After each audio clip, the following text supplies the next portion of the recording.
एक ऐसा नाम जिसे सुनते ही समय थम जाता है और मन सवाल करता है, कौन थे वो जिनका क्रोध भी तब था और तब भी युद्ध। न वो राजा थे न साधु, फिर भी उनके परशु से सम्राट कांपे। यह वही कथा है जहां एक साधु का पुत्र संपूर्ण क्षत्रिय वंश के विनाश का कारण बनता है।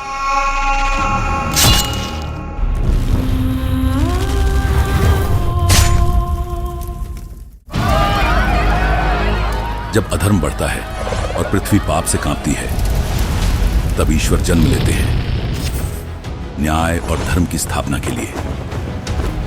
ऐसा ही एक अवतार थे परशुराम, भगवान विष्णु के छठे रूप। बहुत पुरानी बात है, जब धरती पर अधर्म बढ़ गया था, राजाओं का अभिमान आसमान छूने लगा था, प्रजा पीड़ित थी और ऋषियों के यज्ञ बाधित हो रहे थे। तभी एक महान आत्मा ने जन्म लिया, ऋषि जमदग्नि और माता रेणुका के घर। उनका नाम रखा गया राम, लेकिन आगे चलकर वे कहलाए परशुराम, क्योंकि उनके हाथों में था परशु, भगवान शिव से प्राप्त दिव्य अस्त्र।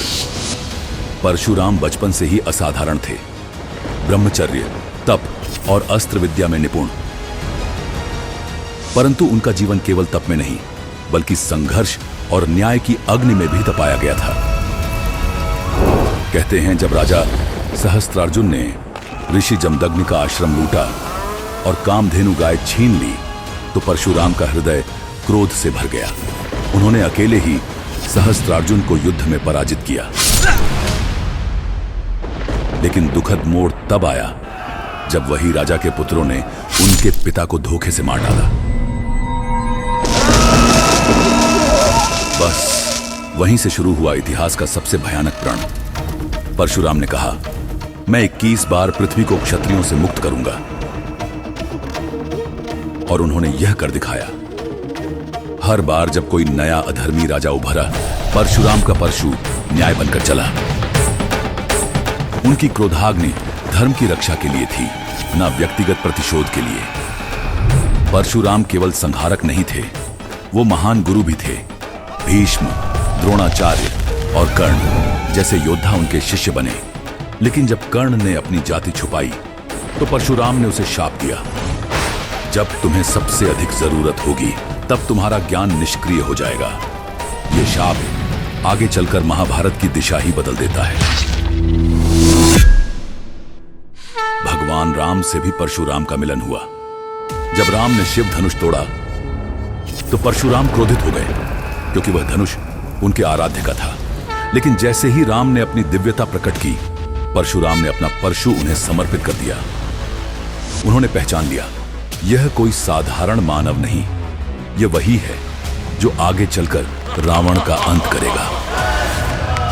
और फिर परशुराम अंतर्ध्यान हो गए, हिमालय के एकांत में तपस्या में लीन हो गए।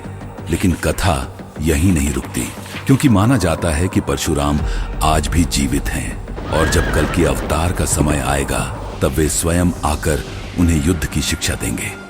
परशुराम वो हैं जो ब्रह्मा की शांति भी है और रुद्र का तांडव भी। उनका जीवन हमें सिखाता है कि क्रोध तब पवित्र होता है जब वह न्याय के लिए हो, और तब तभी सार्थक होता है जब वह अहंकार से रहित हो। जय भगवान परशुराम। धर्म की रक्षा के लिए आपका यह जीवन युगों युगों तक प्रेरणा देता रहेगा।